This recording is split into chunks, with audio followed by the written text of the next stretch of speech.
For a long period of time, I decided to stop playing golf. That was when I entered UP in 1976, because during that time, golf was stereotyped with elitism.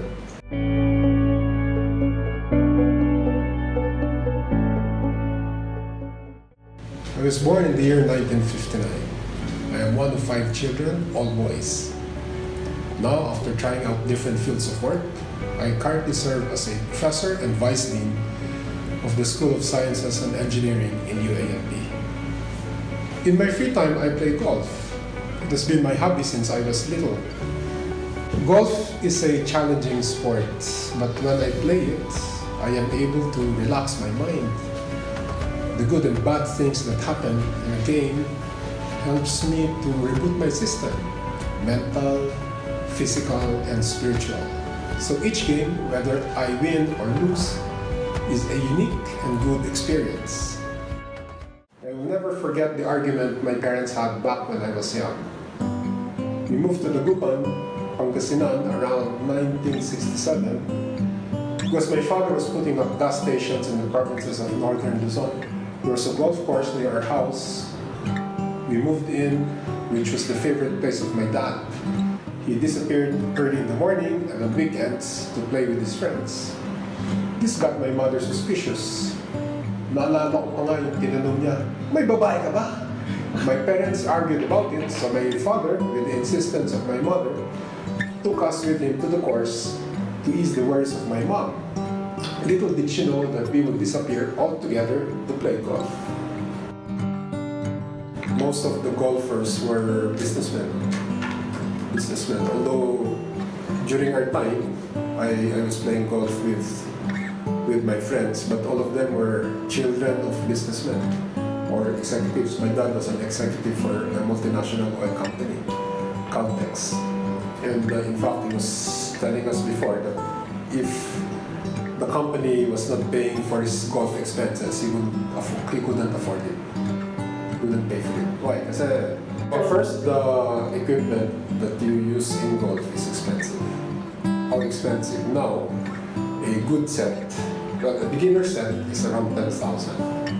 But you'll be able to use that for 2 to 3 years. A good set, the top of the line, maybe $500,000. That's 14 clubs, not including the golf balls. I am utilizing this power for the proclamation of martial law vested in me by the Constitution for one purpose alone, and that is to save the Republic and reform our society.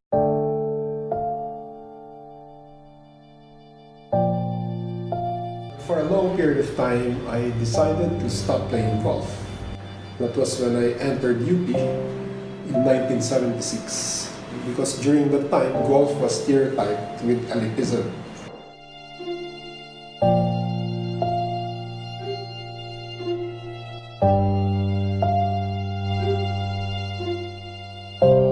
As soon as I entered, and then that was the reason they gave. Golf is only for the rich.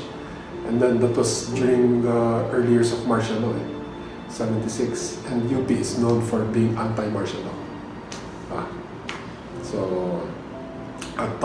Because they associate martial law with the rich and the corrupt. So they were saying, don't ever play golf. You are in a university for the poor, kaya nga daw UP. University of the poor, university for the poor.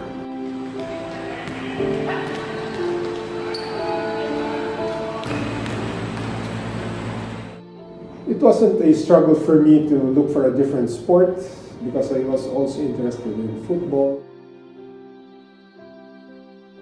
basketball, and even boxing. However, at some point, I had to stop playing those sports because of an accident.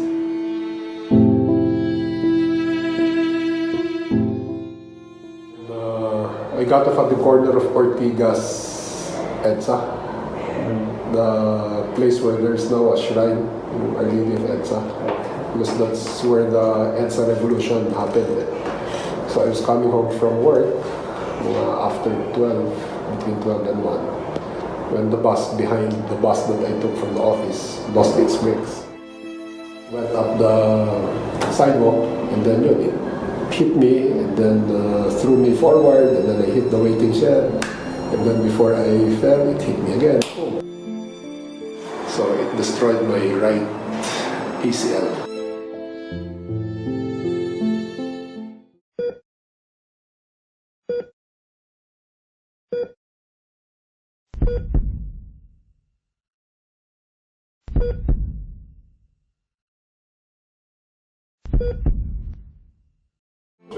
When my dad had a stroke, I was in my last semester of engineering. Fifth year, second semester. The stroke was in January 1981. My graduation was supposed to be April. A stroke is an expensive sickness. I think he was in the ICU for 3 months. So at that time, 1981, I think we paid maybe $500,000. Well, the thing is, I still have two brothers who were in. One was in high school, another one graduating from high school, another one was in college at UA&P. So, and aside from that, our family had loans to pay. So we had to look for money. So that's why I started working as soon as I heard about the stroke. Or my dad had a stroke, I had to look for money.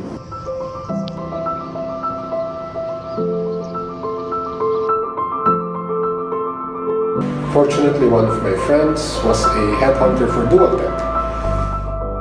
They were offering 4 times more than what I was making, so I had to take the offer. This did not only entail a good salary, but the company had a good cause as well. Since the company needed funding for its projects, I was encouraged to play golf once more, but with a renewed purpose, that is to be able to help others.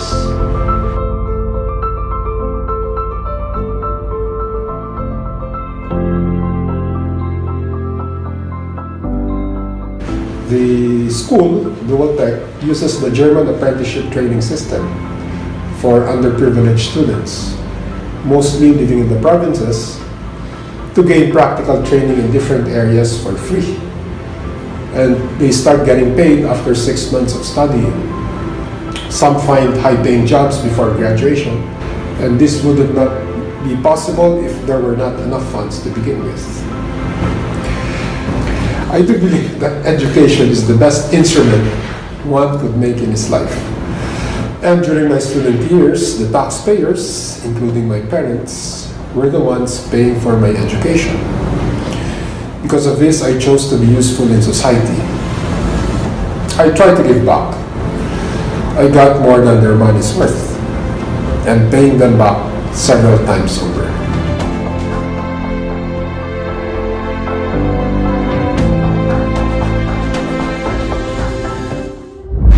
Golf isn't always self-serving. Because of golf, I was able to mix business, leisure, and charity into one. Business first, then leisure.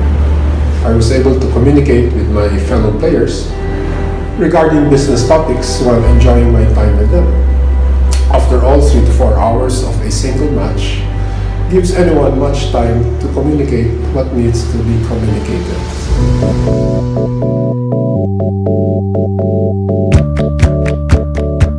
I learned from both mistakes and accomplishments. In fact, I still remember the good shots I made over 10 years ago. I try to recreate those shots, and more often than not, I fail. In golf, as in life, failure is a better teacher than success.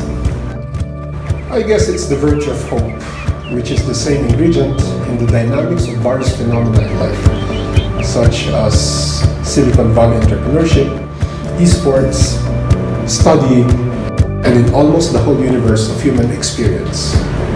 Without hope, we don't move forward in life. We don't get anywhere. Never give up. Keep on trying harder. Aim higher to be better, and learn as much as you can from both successes and failures. Life is too short to waste time crying over failure or being complacent in success. How you use your life is up to you. but make it count for something.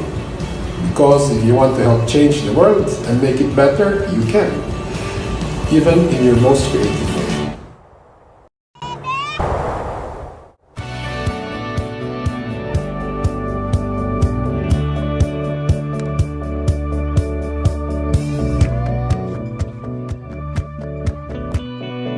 Do not give up.